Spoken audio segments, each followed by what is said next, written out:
Buon pomeriggio e benvenuti amici rossoblu dallo stadio Vanni Sanna di Sassari, dove tra pochissimo scenderanno in campo Torres e Ferrini Cagliari per la 10ª giornata del campionato di eccellenza.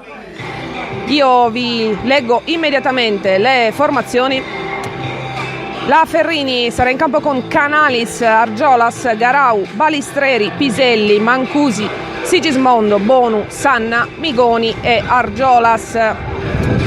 L'allenatore è il signor Franco Giordano, a disposizione per lui in panchina Tronci, Fiori, Virgili, Cuccu, Sizia, Podda e Monni. Gli under in campo sono Nicola Argiolas, il terzino, classe 98, il centrocampista Marco Balistrelli, classe 99, e l'attaccante Marco Sanna del 2001. In campo un ex rossoblu, Alberto Migoni, con la maglia numero 10.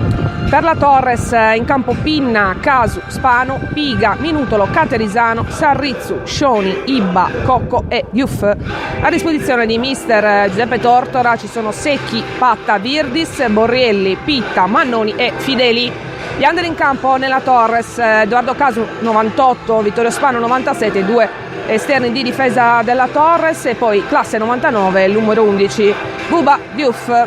In panchina Antonio Secchi 98, Giovanni Patta 98, abbiamo detto, poi Alessio Virdis, il più piccolo, classe 2000, e Andrea Borrielli del 97. Dirigerà l'incontro Torres Ferrini il signor Fabrizio Pacella della sezione di Roma 2, primo assistente Vincenzo Puggioni della sezione di Sassari, secondo assistente Alessandro Ventuleddu della sezione di Sassari. Tutto pronto, dunque le squadre si stanno riscaldando sul manterboso del Vanni Sanna e tra pochissimo, naturalmente tra una mezz'oretta circa, daremo conto di questa gara con il live di Torres Ferrini. Da Giulia Baranzello è tutto per il momento, ci risentiamo più tardi.